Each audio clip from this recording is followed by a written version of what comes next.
Assalamualaikum warahmatullahi wabarakatuh. Selamat pagi, salam sejahtera untuk kita semua. Perkenalkan, nama saya Dewi Rahma Fitri. Saya salah satu dosen program studi farmasi Fakultas Sains dan Teknologi Institut Sains dan Teknologi Al-Kamal.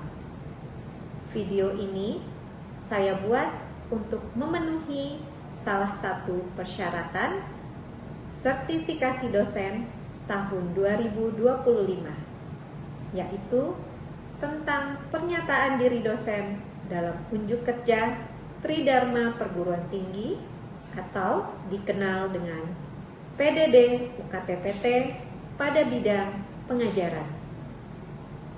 Pada video kali ini, saya akan menjelaskan mata kuliah bidang pengajaran saya, yaitu mata kuliah kosmetologi, yang merupakan salah satu mata kuliah yang saya ampu.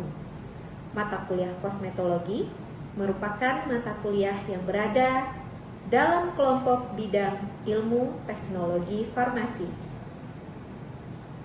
Metode pengajaran yang akan saya sampaikan pada mata kuliah ini dengan metode DIA, Delivery Interaction Assessment. Sebelum saya menjelaskan lebih lanjut mengenai teknik pengajaran saya, terlebih dahulu saya akan mendeskripsikan mata kuliah kosmetologi.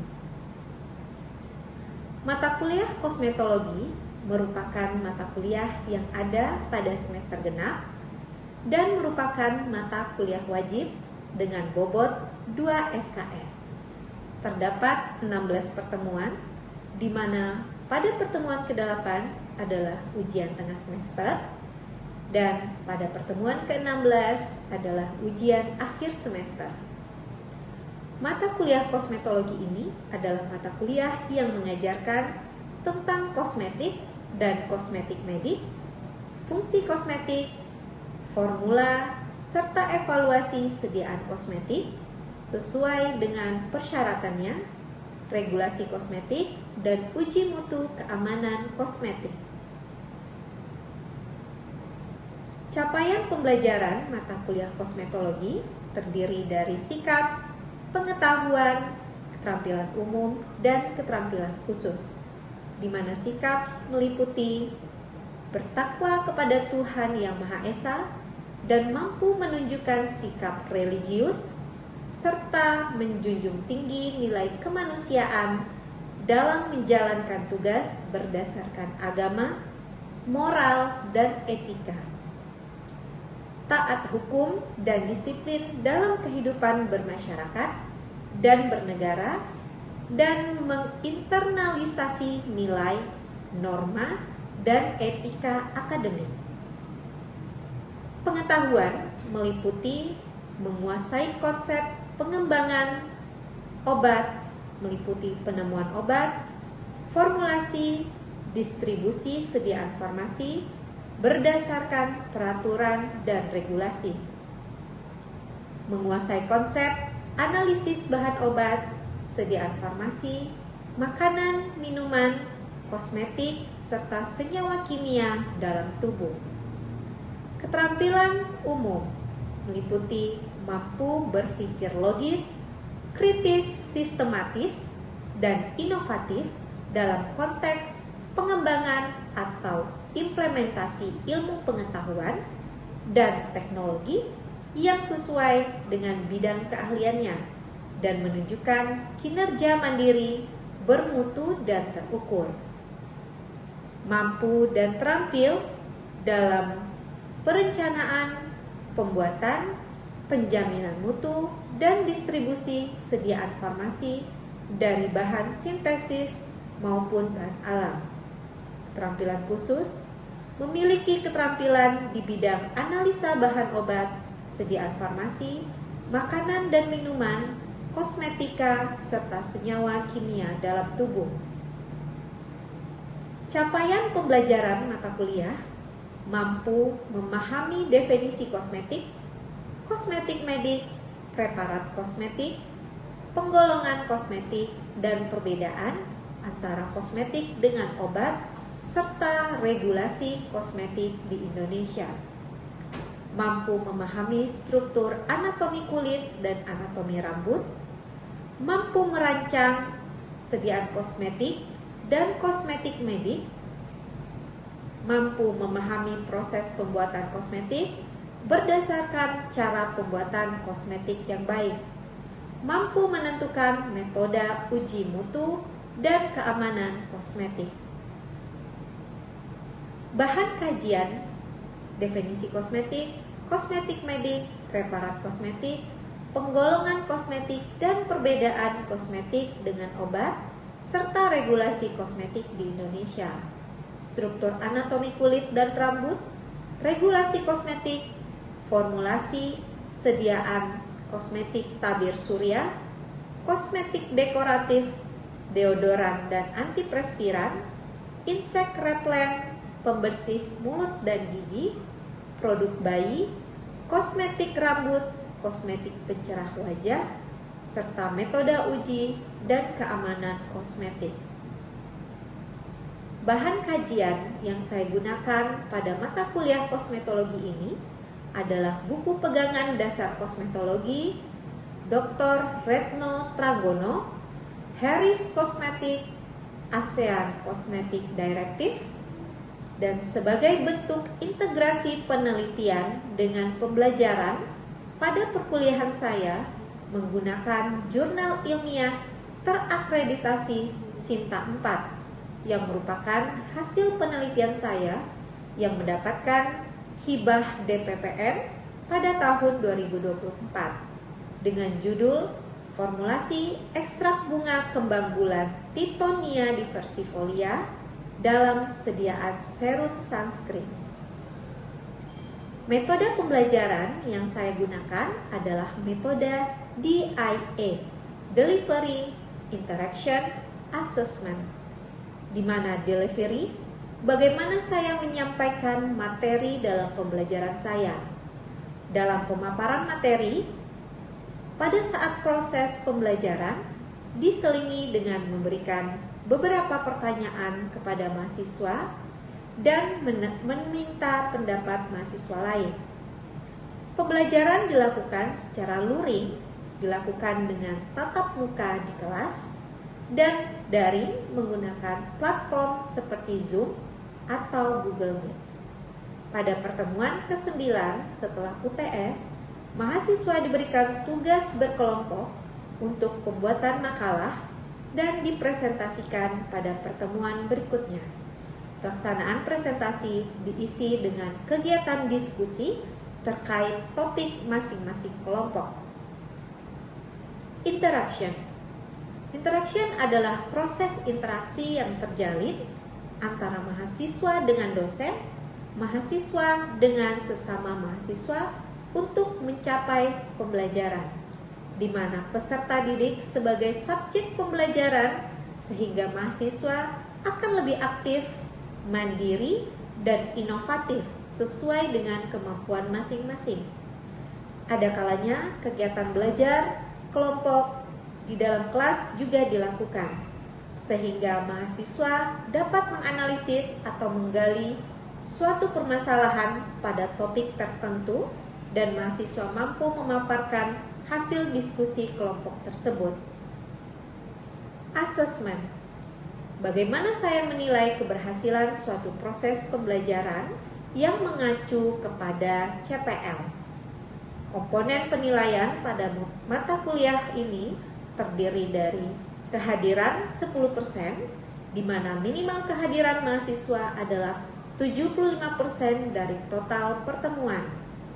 Keaktifan 10%, UTS 25%, UAS 30%, tugas 25%. Komponen penilaian ini sudah disepakati bersama dengan mahasiswa pada awal perkuliahan melalui kontrak perkuliahan.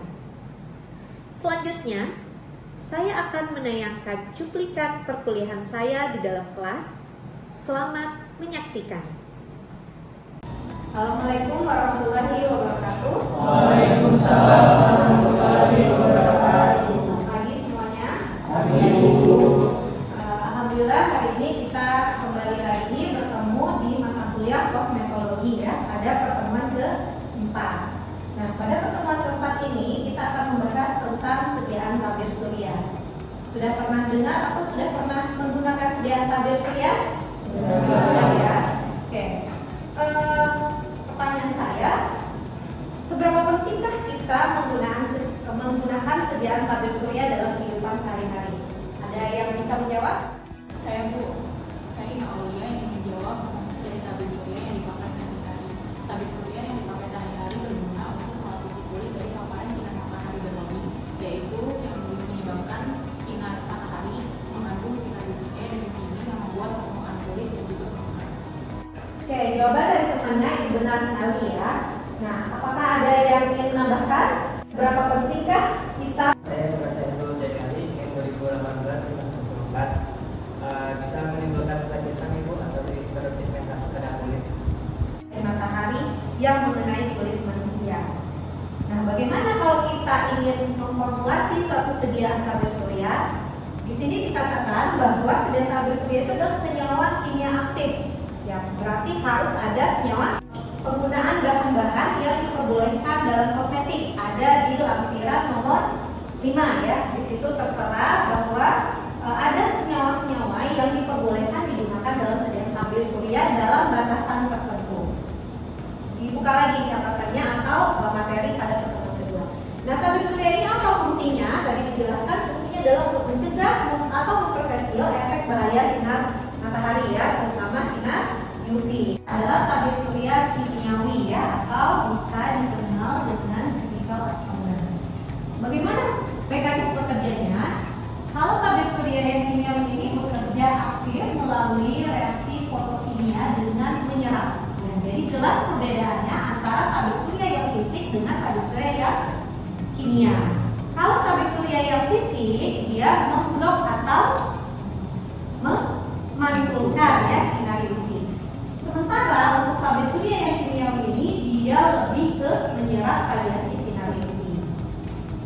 Nah, dibedakan atas dua ya, ada anti UVA dan UVB atau sediaan tabir surya yang berspektrum luas.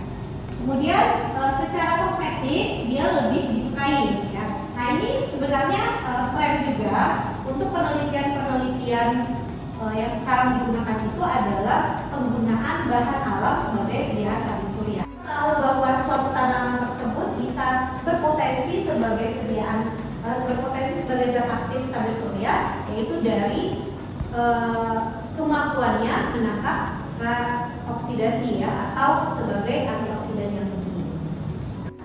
Dan derivatnya. Kemudian benzophenol dan derivatnya salisilat, sinamat, akramilat. Ini pernah baca nggak? Atau yang pernah menonton seminar skripsi?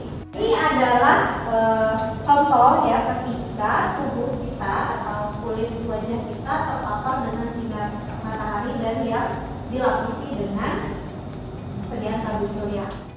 Ketika kita atau kulit kita terpapar sinar matahari yang tidak menggunakan sinar UV, ini berdasarkan harga SPF-nya atau sun protection factor ya. Produk tabir surya ini digolongkan menjadi 5 kategori ya. Ada SPF yang 2-4, artinya si produk tabir surya ini memberikan perlindungan minimal ya. Kemudian ada yang nilai SPF-nya 4-6, artinya produk tabir surya ini dapat melindungi, memberikan perlindungan sedang. Kemudian 6-8, produk tabir surya ini memberikan perlindungan yang kuat. 8-15 itu memberikan perlindungan yang maksimal, dan di atas 15 berarti produk tabir surya ini memberikan perlindungan sangat kuat. Nah, bagaimana caranya kita menentukan aktivitas tabir surya dari suatu zat aktif ya? Yang pertama adalah secara in vitro. Jadi ada dua metode, ada secara in vitro dan secara in vivo. Apa perbedaan antara in vitro dan in vivo? Kita bisa menggunakan hewan percobaan.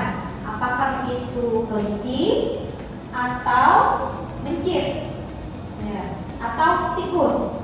Tapi yang lebih memungkinkan karena yang kita amati kan ukurannya terlalu kecil ya.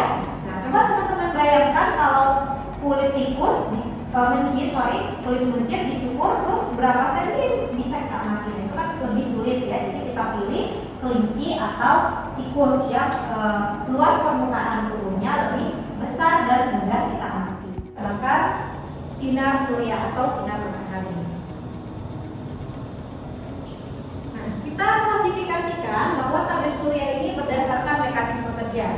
Jadi ada tabir surya yang bekerja secara fisik atau dikenal dengan physical blocker. Fungsinya adalah memantulkan dan menghamburkan radiasi sinar UV berdasarkan ukuran partikel dan ketebalan lapisan. Tebalan lapisan dari sediaan yang kita gunakan. ZNO, ya, kemudian bio, magnesium sulfat, barium sulfat, kaolin atau ferric oksida. Nah, teman-teman bisa lihat lagi ya, seperti yang saya sampaikan di awal, berapa sih kadarnya ZNO ini kalau kita gunakan sebagai senyawa aktif tabir surya. Lihat lagi ke materi pada pertemuan kedua ya. Kemudian kekurangannya adalah kurang disukai secara kosmetik. Ya, mungkin nanti teman-teman akan paham kenapa sediaan tabir surya yang fisik ini cenderung tidak disukai oleh konsumen. Kemudian bisa digunakan pada bedak atau alas bedak. Nah, jangan salah bahwa sediaan kosmetik yang beredar di pasaran, walaupun bedak itu kan masuk ke dalam sediaan dekoratif ya, tapi pada perkembangan zaman sudah ditambahkan dengan sediaan zat aktif tabir surya. Apa yang kita lihat yaitu absorban dari senyawa aktif yang kita gunakan. Kemudian ada faktor koreksi ya. Faktor koreksi ini angkanya 10 dan nilai spektrum efek eritema dikali dengan intensitas spektrum sinar. Nah, ini sudah ada ya ketentuan dari angkanya. Jadi untuk 20 dengan interval 5. Ini sudah ada ketentuannya. Jadi teman-teman nanti cek pada panjang gelombang 290 berapa absorbannya. Ya, kemudian pada panjang gelombang 295 berapa absorbannya dan seterusnya sampai 320. Cara menguji dengan secara in vivo ya, menggunakan hewan percobaan. Anggaplah kita saat ini menggunakan kelinci. Nah, yang kita amati itu apa? Yang kita amati adalah minimal eritema dosis. Jadi dosis minimal yang menimbulkan eritema. Rumus Mansur. Nah, ini perhitungan dari rumus Mansur. Sebenarnya ini adalah persamaan yang sudah baku ya. Jadi teman-teman tinggal lihat saja bagaimana cara perhitungannya. Jadi di sini ada tabel ya, tabel 8-15 itu memberikan perlindungan maksimal dan di atas 15 itu memberikan perlindungan ultra. Nah, ini adalah contoh-contoh senyawa aktif yang biasa kita gunakan untuk sediaan tabir surya yang mempunyai efek secara chemical ya, bukan fisikal. Kalau fisikal apa tadi contoh senyawanya? Zinc oxide, terus apa lagi?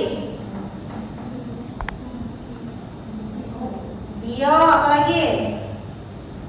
Ayo ingat lagi. Kalau kita menggunakan alat mesin.